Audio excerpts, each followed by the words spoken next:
Hello traders, daily ട്രേഡേഴ്സിൻ്റെ പുതിയ വീഡിയോയിലേക്ക് എല്ലാവർക്കും സ്വാഗതം. ഇന്ന് അതിന് മാത്രമുള്ള ട്രേഡിംഗ് ഓപ്പർച്യൂണിറ്റി ഒന്നും കിട്ടിയിട്ടില്ല. അതാണ് ഫസ്റ്റ് പറയാനുള്ളത്.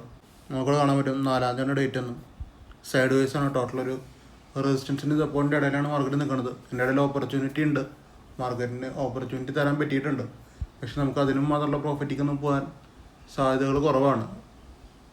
ബേസ്ഡ് ഓൺ മൈ സ്ട്രാറ്റജി മനസ്സിലായാലേ. ചിലപ്പോൾ ബാക്കി ചാനലുകൾ നമുക്ക് പ്രോഫിറ്റ് കിട്ടാണ്ടിരിക്കാം. ബേസിക്കലി എൻ്റെ ഒരു ചാനലിൽ നിൽക്കുന്ന ട്രേഡ് ഇല്ല എന്നുള്ളതാണ് എനിക്ക് പറയാനുള്ളത്. കണ്ടീഷൻ ആക്ടിവേറ്റ് ആയിട്ടുള്ളൊരു സിനാരിയോ നടന്നിട്ടില്ല. ആക്ടിവേഷൻ നടന്നാലും നമുക്ക് ഈ പറഞ്ഞ 1 പോയിൻറ്റ് 2 പോയിൻറ്റ് 3 പോയിൻറ്റ് വ്യത്യാസത്തിനൊക്കെ നമുക്ക് ട്രേഡ് എടുക്കാൻ പറ്റണം. അപ്പോഴാണ് നമുക്കത് എടുക്കാൻ പറ്റുള്ളൂ. അങ്ങനത്തെ സിനാരിയോസ് നടന്നിട്ടില്ലേ, അപ്പോൾ കുറച്ച് ഒഴിവാക്കേണ്ടി വരും. അതാണ് നടന്നേക്കണതെന്ന്. ബേസിക്കലി ഇന്നൊരു സൈഡ് വേസ് ആണ്. ട്രേഡ് കിട്ടില്ല എന്നും പറയണില്ല കേട്ടോ, ട്രേഡൊക്കെ കിട്ടും. അത് കണ്ണും പൂട്ടിയിട്ടൊക്കെ ട്രേഡ് എടുക്കാൻ പറ്റുകയെന്ന് വെച്ചിട്ടുണ്ടെങ്കിൽ അത് എളുപ്പം അങ്ങനെ കിട്ടും. ഞാൻ എൻ്റെ ഒരു കണ്ടീഷനോട് വയ്ക്കണോണ്ട് എനിക്കത് കിട്ടാൻ സാധ്യത കുറവാണ്. അതാണ് ഞാൻ പറഞ്ഞത്. 25,400 രൂപ നമ്മൾ രാവിലെ നോക്കിയിരുന്നതാണ്. ഇതിൽ ട്രേഡ് ആക്ടിവേഷൻ നടന്നിട്ടുണ്ട്, നമുക്കവിടെ കാണാൻ പറ്റും. 2 വട്ടം ആക്റ്റീവ് ആയിട്ടുണ്ട്. 1ാമത്തെ വട്ടം ലിമിറ്റിൽ എടുക്കണമെന്നാണ് പറഞ്ഞത് ഞാൻ. അത് ലിമിറ്റിൽ എടുത്തവരുണ്ടെങ്കിൽ 10 പോയിൻ്റ് ആയിട്ടുണ്ട്. അത് നമ്മൾ പറയണില്ല. ഫസ്റ്റ് ടൈം ആക്ടിവേറ്റ് ആയപ്പോൾ അത് പ്രൈസ് ഹൈ ആണ്, അപ്പോൾ എടുക്കാൻ പറ്റില്ല. അതാണ് അവിടുത്തെ റീസൺ. 2ാമത്തെ വട്ടം റീ എൻട്രി ആണ്. റീ എൻട്രി എടുത്താലും 10 മിനിറ്റ് കഴിഞ്ഞാൽ കോസ്റ്റ് യൂസ് എടുക്കേണ്ടി വരും. അതുപോലെ നമുക്ക് സെൻസസിലും ട്രേഡ് കിട്ടിയിട്ടുണ്ട്. പക്ഷേ ഈ പറഞ്ഞ സംഭവം ലിമിറ്റിലൊന്നും വന്നിട്ടില്ല. ഒരു 15 പോയിൻറ്റ് വ്യത്യാസത്തിനൊക്കെ എടുക്കേണ്ടി വരും. 15 പോയിൻറ്റ് വ്യത്യാസത്തിന് എടുക്കുന്നതുകൊണ്ട് പ്രശ്നമില്ല. ഈ ട്രേഡ് നമുക്കൊരു 1:1 ആണ് പോയിക്കണത് സെൻസസ്. എന്നിട്ട് പിന്നെ കൺസോൾട്ടേഷനാണ്, കാണാൻ പറ്റില്ല. അപ്പോൾ കറക്റ്റായിട്ട് നിങ്ങൾ അവിടെ കുറച്ച് നേരം കഴിഞ്ഞ് നിങ്ങൾ ഇറങ്ങോട്ടാൻ പറ്റിയില്ലേ. 1:1 എടുത്തില്ലെങ്കിൽ കോസ്റ്റ് ഷീറ്റായിട്ടാണ് നിങ്ങൾ ഇറങ്ങി പോവുക അവിടെ. അതാണ് പ്രശ്നം. ഞാൻ ഇൻസ്റ്റാഗ്രാമിൽ പോസ്റ്റ് ചെയ്ത സ്ട്രൈക്കാണ്. പക്ഷേ ഞാൻ പോസ്റ്റ് ചെയ്ത ലെവൽസ് 156, 197 അതൊന്നും ആക്ടിവേഷൻ നടന്നിട്ടില്ല. നമുക്കവിടെ കാണാൻ പറ്റും. അവിടെ ഫുൾ റിജക്ഷൻസ് ആണ്. 4-ാം തീയതിയിലത്തെ ഫസ്റ്റ് ക്യാൻഡിനെ റിജക്റ്റ് ചെയ്തേക്കാണ് 156. പിന്നെയും വൈകിട്ട് ഒരു 3 ടൈമിൽ വന്നിട്ടുണ്ട്, അവിടെയും റിജക്ഷൻ തന്നെയാണ്. അതിൻ്റെ ഇടയിൽ കൺസോൾട്ടേറ്റ് ചെയ്യുകയാണ്. പക്ഷെ നമുക്ക് ട്രേഡ് ഇവിടെ 136 ആക്ടിവേഷൻ നടന്നിട്ടുണ്ട്. പക്ഷേ അത് എടുക്കേണ്ട ആവശ്യങ്ങളില്ല. 6 പോയിൻറ്റ് വ്യത്യാസമുണ്ട്. അത്രയും റിസ്കിൻ്റെ ആവശ്യമില്ല. ഇപ്പം ഇത്ര നേരം നോക്കിയിരുന്നിട്ട് ലാസ്റ്റ് 3 മണിയാകുമ്പോൾ റിസ്ക് എടുക്കുക, 2:45, 3 മണിയൊക്കെയാണ് ആവണ സമയത്ത് നമ്മൾ റിസ്ക് എടുക്കേണ്ട ആവശ്യങ്ങളില്ല. അത് ഇഗ്നോർ ചെയ്യാൻ പറഞ്ഞ ഒരു കാര്യമാണ്. ലിമിറ്റ് വന്ന് എടുക്കുക, അത്രേ ഉള്ളൂ കാര്യം. സെൻസസ് നമുക്ക് എടുക്കാൻ പറ്റുന്ന ഒരു പൊസിഷനിലായിരുന്നു വന്നത്. 83,300 C ആണ്. അതെടുക്കാൻ പറ്റും.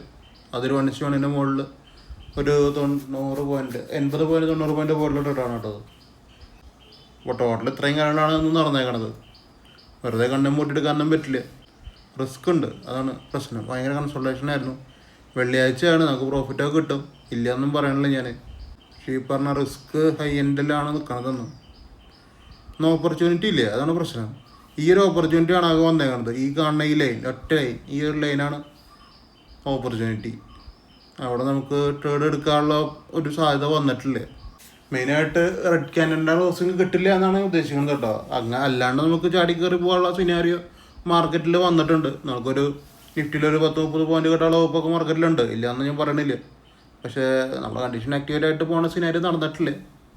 ഞാൻ ഇപ്പോൾ വേറെ സ്ട്രൈക്ക് കൊടുത്താലും അവിടെ നമുക്ക് കിട്ടില്ല. എന്താണെന്ന് വെച്ച് കഴിഞ്ഞാൽ കൺസൾട്ടേഷൻ കഴിഞ്ഞ് നമ്മളൊരു 10 ക്യാൻഡിൽ നോക്കി എക്സിറ്റ് അടിച്ച ശേഷമായിരിക്കും അതൊക്കെ പോവുക. അപ്പോൾ നമ്മൾ വർത്താനം പറയേണ്ട കാര്യമില്ല. അതുകൊണ്ടാണ് ഞാനങ്ങനെ പറയണത് കേട്ടോ. പിന്നെ ക്രൂഡ് ഓയിലൊന്നും കൊടുത്തിട്ടില്ല എന്ന്. BTC കൊടുത്തിട്ടുണ്ടായിരുന്നു. BTC നമുക്ക് കയറിയ ക്യാൻഡിൽ SL ആണ്. ഒരു ട്രേഡാണ് കൊടുത്തത്. അത് SLലേക്ക് വന്നിട്ടുണ്ട്. ഒരു $30 അതിൽ SL വരിക. ഞാൻ പ്രത്യേകിച്ച് എടുത്ത് കാണിച്ചിരുന്നില്ല, SL ആണെന്ന് ഞാൻ പറഞ്ഞല്ലോ. അപ്പോൾ ഇത്രയൊക്കെ ഉള്ളൂ. നമ്മൾ ട്രേഡ് ചെയ്യണ നേരത്തെ എല്ലാം മനസ്സിലാക്കിയിട്ട് എന്തെങ്കിലും ചെയ്ത് വയ്ക്കാണ്ട് ഓപ്പർച്യൂണിറ്റി ഇല്ല എന്നുള്ള കൺസെപ്റ്റ് കാണുന്ന നേരത്ത് ട്രേഡ് എടുക്കണ്ട എന്നുള്ള കൺസെപ്റ്റിൽ ഇരിക്കുക. നമുക്ക് കണ്ടീഷൻ ആക്ടിവേറ്റ് ആയിട്ട് തന്നെ നമുക്ക് ട്രേഡിന് ഇരിക്കുക. പ്രത്യേകിച്ച് കൺസൾട്ടേഷനുള്ള മാർക്കറ്റിൽ കണ്ടീഷൻ ആക്ടിവേറ്റ് ആയിട്ട് തന്നെ ട്രേഡിന് ഇരിക്കുക. ഇതെന്താ സംഭവം എന്ന് വെച്ച് കഴിഞ്ഞാൽ കണ്ടീഷൻ ആക്ടിവേറ്റ് ആയിട്ട് അതൊരു 10 മിനിറ്റ് കൊണ്ട് ഈ പറഞ്ഞ 40 പോയിൻറ്റ് 50 പോയിൻറ്റൊന്നും പോവില്ല. കൺസൾട്ടേഷനാണ്. അപ്പോൾ അത് കുറച്ച് ടൈം എടുത്തിട്ടാണ് പോവുക. അത് നമ്മൾ മനസ്സിലാക്കണത് പോലെയും കാര്യങ്ങൾ കേട്ടോ. പിന്നെ നമുക്ക് പ്രെഡിക്റ്റ് ചെയ്തിരിക്കാൻ പറ്റില്ല. പ്രഡിക്ഷൻ എന്ന് പറഞ്ഞു കഴിഞ്ഞാൽ ഇപ്പോൾ നാളെ എൻ്റെ വ്യൂ, അതായത് നമ്മളിപ്പോൾ നിഫ്റ്റി ചാർട്ട് എടുക്കുകയാണ്. നിഫ്റ്റിയിൽ ഞാൻ സപ്പോർട്ട് റെസിസ്റ്റൻസ് ഒക്കെ വരച്ചാണ് കാണാൻ പറ്റും. ഇത് ഇഷ്ടം പോലെ ഉണ്ട്. പക്ഷേ തൽക്കാലം ഇപ്പോൾ റീസെൻ്റ്ലി ഉള്ള ഭാഗങ്ങൾ നോക്കുക. ഇത് നോക്കിയിട്ട് ഞാൻ നാളെ എൻ്റെ വ്യൂ ബുള്ളിഷാന്ന് പറഞ്ഞു കഴിഞ്ഞാൽ ഇന്ന് ഞാൻ മേടിച്ചിട്ട് കഴിഞ്ഞാൽ എങ്ങനെ ഇരിക്കും കാര്യങ്ങൾ. അതാണ് അടുത്ത പ്രശ്നം. അപ്പോൾ അങ്ങനെ ചെയ്യേണ്ട കാര്യമില്ല. നമ്മൾ മാർക്കറ്റ് ഓപ്പൺ ആയിട്ട് ഇപ്പോൾ ഇവിടെ നോക്കുക, 4-ാം തീയതി മാർക്കറ്റ് ഓപ്പൺ ആയിട്ട് മാർക്കറ്റ് നമ്മുടെ ഈ ഫേവറിനല്ല പോണത്. നമ്മൾ എങ്ങനെ ട്രേഡ് എടുക്കും? ഒന്നെങ്കിൽ സപ്പോർട്ടിൽ എത്തിയിട്ട് ബ്രേക്ക് ചെയ്യുമ്പോൾ ട്രേഡ് എടുക്കും, അല്ലെങ്കിൽ റെസിസ്റ്റൻസ് ബ്രേക്ക് ചെയ്യുമ്പോൾ ട്രേഡ് എടുക്കും. സ്പോട്ട് ബേസ് ചെയ്യുന്ന ആൾക്കാരുടെ കാര്യം പറഞ്ഞത്, ഞാൻ പ്യുവർലി 100% സ്ട്രൈക്ക് ബേസിലാണ് ട്രേഡ് കൊടുക്കുന്നത്. സ്പോട്ട് നോക്കിയിട്ട് ബ്രേക്ക് നടക്കുമ്പോൾ ട്രേഡ് കൊടുക്കുന്നില്ല. നേരത്തെ ഞാൻ കാണിച്ച ട്രേഡുകളൊക്കെയും ഇതിൻ്റെ ഇടയിലാണ്, ഈ ഒരു കൺസോളേഷൻ്റെ ഇടയിലാണ് ആ ട്രേഡ് കിട്ടിയേക്കണത്. അപ്പോൾ സ്പോട്ടിൽ ചെയ്യണവർ, അപ്പോൾ നമുക്ക് ഇങ്ങനത്തെ ഒരു പ്രൊഡിക്ഷൻ ചെയ്തിരിക്കാൻ പറ്റില്ല. ഇത് ബ്രേക്ക് ചെയ്യുമ്പോൾ ഞാൻ അങ്ങോട്ട് പോകും എന്നുള്ള ഇരിക്കാൻ പറ്റില്ല. ഇത് ബ്രേക്ക് ചെയ്യണ സമയത്ത് നിങ്ങൾ എന്താ ചെയ്യേണ്ടത്? ഈ റെസിസ്റ്റൻസ് ബ്രേക്ക് ചെയ്യുമ്പോൾ നമ്മൾ റീസെൻ്റ്ലി ഉണ്ടാക്കി കൺസോളേഷൻ കഴിഞ്ഞിട്ടുള്ള ഫസ്റ്റ് റെസിസ്റ്റൻസാണ്. അപ്പോൾ അത് ബ്രേക്ക് ചെയ്യുമ്പോൾ അവിടെ പ്രശ്നങ്ങളുണ്ട്, മനസ്സിലായില്ലേ? ആ ഭാഗങ്ങളിലൊക്കെയും പ്രശ്നബാധിത ഏരിയകളാണ്. അപ്പോൾ അവിടെ ഒരു 10-15 എന്തെങ്കിലും സസ്റ്റെയിൻ ചെയ്യുന്നുണ്ടെങ്കിൽ മാത്രമേ നമുക്കവിടെ ഹോൾഡ് ചെയ്തിട്ട് ബാക്കി വേറൊരു റെസിസ്റ്റൻസിലേക്ക് ഹോൾഡ് ചെയ്യാൻ പറ്റുള്ളൂ. സപ്പോർട്ടിൻ്റെ കാര്യത്തിൽ അങ്ങനെ തന്നെയാണ്. ഇപ്പോൾ കുറേ നേരമായിട്ട് ഹോൾഡ് ചെയ്യണ, കുറേ നേരമായിട്ട് സൈഡ് വേസിൽ അങ്ങനെ മാർക്കറ്റാണ്. അത് സപ്പോർട്ട് ബ്രേക്ക് ചെയ്ത് അപ്പോൾ തന്നെ ട്രേഡ് എടുക്കുക എന്നുള്ളതല്ല. സപ്പോർട്ട് ബ്രേക്ക് ചെയ്തൊന്ന് സസ്റ്റെയിൻ ചെയ്യണം. നേരത്തെ ഇന്നലെ ഞാൻ പറഞ്ഞിട്ടുണ്ടായിരുന്ന ഈ കാര്യം, ബ്രേക്ക് ചെയ്യുമ്പോൾ സസ്റ്റെയിൻ ചെയ്തിട്ട് വേണം എടുക്കാൻ. ഇപ്പോൾ ഇവിടെ